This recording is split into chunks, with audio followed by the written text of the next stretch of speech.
Jimmy Kimmel just roasted Donald and Melania Trump's marriage, and it's brutal. From awkward hand swats to icy stares, Kimmel exposed the cracks in their love story like never before. Tonight is a special night at the White House. It's Donald and Melania's 20th wedding anniversary. 20 years is a long time, especially for Melania. This morning, Trump paid tribute to his longest-serving wife by reposting this AI image of himself with a lion. Donald Trump celebrating his 20-year marriage by sharing a weird AI picture of himself looking like the king of delusion? My God, you can almost hear Melania whispering 20 years, and this is what I get? And of course, Trump, the human equivalent of a Facebook uncle lost in 2016, couldn't let the moment pass without making it awkward. Is he gonna laugh it off? Break a phone? Draft a 2 a.m. Truth Social rant in all caps? Or will Melania just hit him with that icy glare that screams, "I'm billing extra hours for this"? Grab your popcorn, it's getting good. Guessing he noticed a bunch of people posting about his anniversary, which remind him, oh, it's my anniversary. So he then reposted this sweet photo of Melania literally pushing him away from her.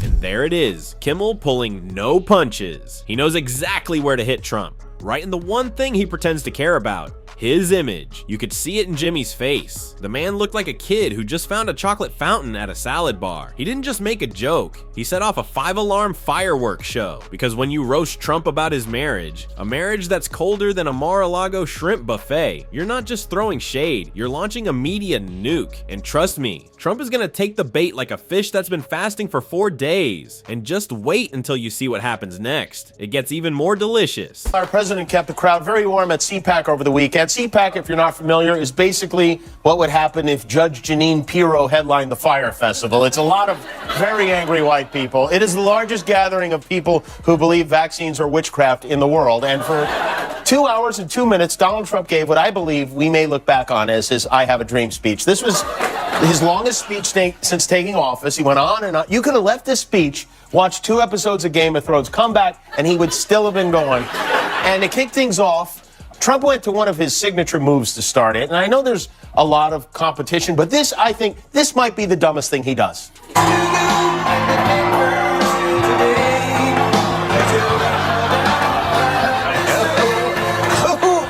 Who does that? Donald Trump shows more affection to flags than Eric and Don Jr. have ever gotten in their whole lives. Kimmel opened soft, a little poke here, a gentle tease there. Classic warm-up strategy, keep the laughs flowing without sending MAGA hats flying just yet. But everyone in the room knew the good stuff was locked and loaded, and when the time was right, Kimmel dropped it like a comedy nuclear bomb. Has there ever been a worse host than Jimmy Kimmel at the Oscars? His opening was that of a less-than-average person trying too hard to be something which he is not and never can be. Blah, blah, blah, make America great again. Thank you for watching. I'm surprised you're still watching. Isn't it past your jail time?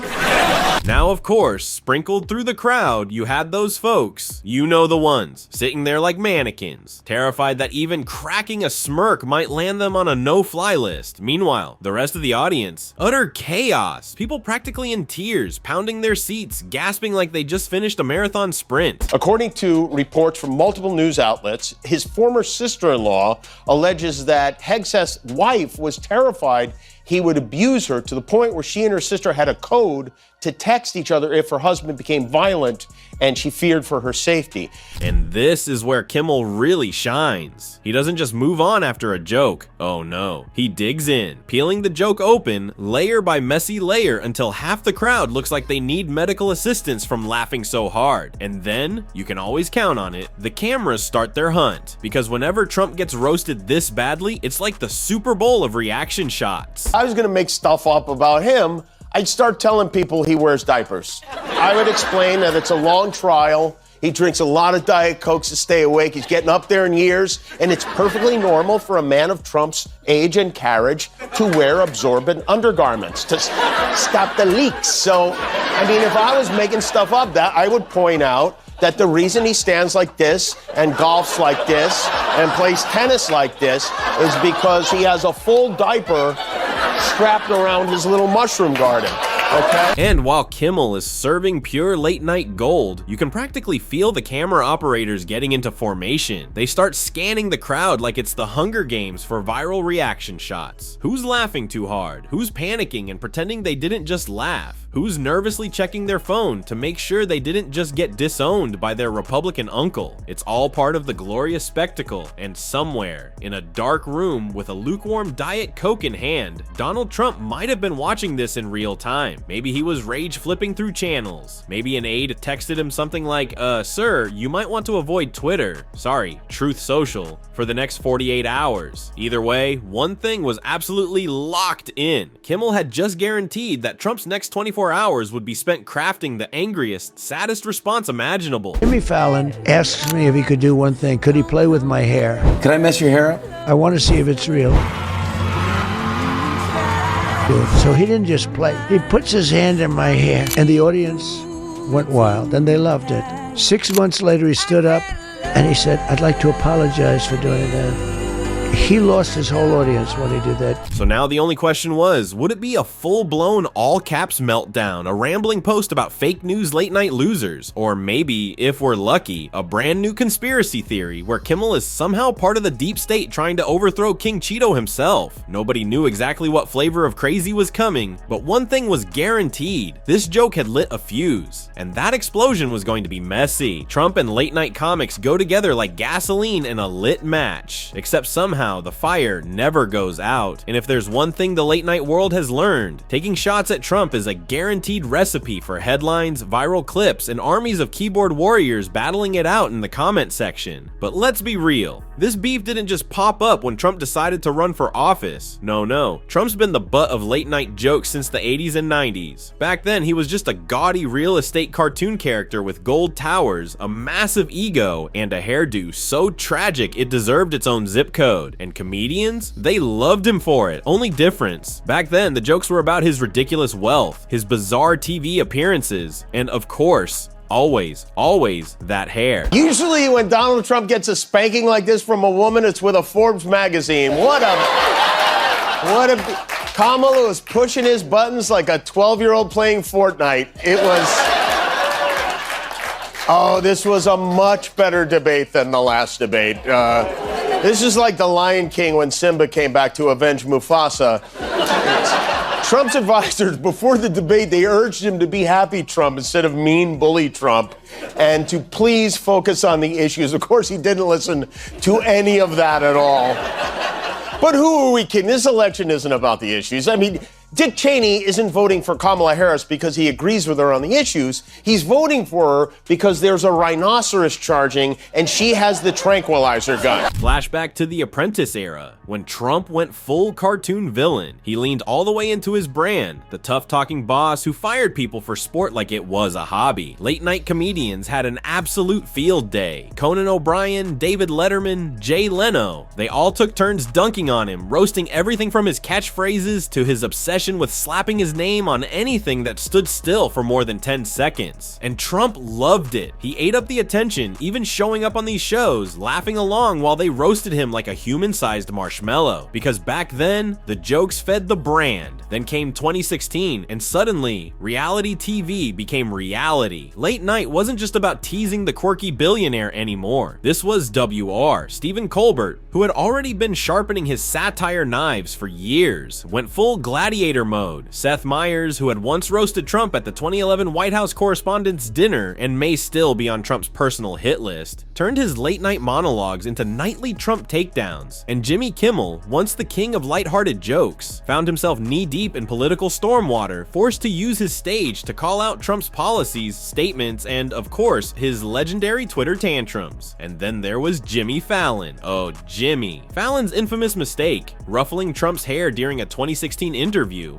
will go down as one of the biggest late-night blunders ever. Trying to stay apolitical, Fallon ended up humanizing Trump at a time when America was staring into the abyss. The backlash was swift and merciless. Fallon later apologized, admitting he regretted the moment, but the damage was already done. And Trump, he never forgot. Years later, he was still throwing shade at Fallon, telling him to be a man and stop apologizing. As president, Trump's hatred for late-night comedians hit fever pitch. He called them unfunny funny, overrated, and part of the fake news machine. When Colbert torched him in a brutal monologue, Trump sneered and called him a no-talent guy. When Kimmel shredded his policies, Trump clapped back about Kimmel's ratings like a high schooler stalking an ex's Instagram. If Trump wasn't rage tweeting, now rage truth socialing, he was whining at rallies, turning their jokes into full-blown campaign speeches about how unfair the world was to poor little him. Even today, long after leaving the White House, Trump's grudge against late-night TV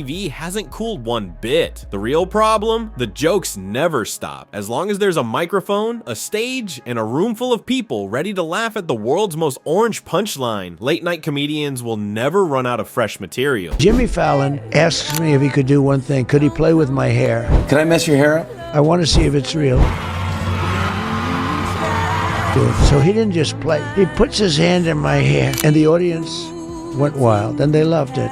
6 months later, he stood up, and he said, I'd like to apologize for doing that. He lost his whole audience when he did. For years, Trump and Melania's love story has been America's favorite unsolved mystery, right up there with what's inside Area 51 and who keeps buying Nickelback albums. From the outside, their marriage has always looked less like a fairy tale and more like a business contract, with a strict no hand-holding clause baked in. And late-night hosts, especially Jimmy Kimmel, have made sure every awkward second gets the spotlight it deserves. Kimmel's joke wasn't just funny, it was a precision strike right at the heart of one of pop culture's longest-running inside jokes. And when that punchline landed, the audience reaction said it all: gasps, howls, and that electrifying "oh, he went there" energy you can feel through the screen. Because let's be honest, people have been dissecting the Trump marriage like it's a live episode of CSI for years. Every stiff hug, every cold glance, every tiny interaction picked apart like it's a high-stakes poker match with the fate of the world at stake. Hey, speaking of prisoners, this should be an interesting Valentine's Day at the White House.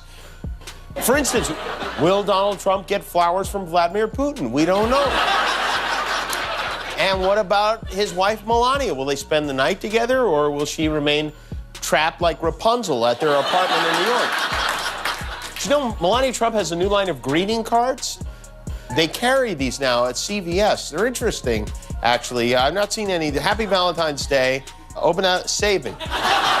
Remember the infamous hand swat 2017? Trump and Melania walking across a tarmac in Israel. Trump reaches for her hand and whack. She bats it away like he was offering her a moldy hot dog. 1 second of footage, and boom, instant meme history. Twitter sleuths, real journalists, fake experts, everybody debated. Was it an accident? Was it the most passive-aggressive move ever caught on camera? Either way, it was a cultural moment, and who could forget the icy stare at Trump's inauguration when Melania's forced smile mysteriously evaporated the second he turned away, straight out of a Jordan Peele horror movie. That clip still surfaces every time someone wants to ask, is Melania trapped? Stack those moments together. The robotic photo ops, the funeral level enthusiasm, the Christmas decorations that looked like they were cursed by Tim Burton, and you've got the perfect setup for late night comedy. And Kimmel, he knew exactly how to tap into it. He didn't just tell a joke, he poured gasoline on a bonfire the internet had been fanning for years. Within minutes, Twitter exploded. Hand swat gifs, conspiracy theories about Melania planning a secret escape. TikTok got in on it, remixing Kimmel's joke with slow motion edits and dramatic soundtracks. Instagram meme pages dusted off their old hash-free Melania posts and gave them a shiny new coat of paint. Of course, Trump's diehard fans weren't laughing. They rushed to defend the marriage like it was the Alamo. They insisted everything was fine. Because, you know, it's totally normal to look like you'd rather be anywhere else on earth than standing next to your spouse, right? But whether you love Trump or love to roast him, there's no denying one thing. His marriage has given America some of the most unintentionally hilarious moments in modern political history. And as long as late night comics like Kimmel are breathing, those moments will never be forgotten. And just like clockwork, Trump did what he always does. He reacted hard. All caps rage posts on Truth Social? Check. Calling Kimmel a third-rate hack and blaming the failing late-night industry? Double check. And the real kicker? In trying to brush it off, Trump ranted so much he turned the simple one-liner into a full-blown multi-day news cycle. A classic Trump move, turning a late-night punch into a self-inflicted PR disaster, all while insisting, of course, that he doesn't care. Jimmy Kimmel's a loser.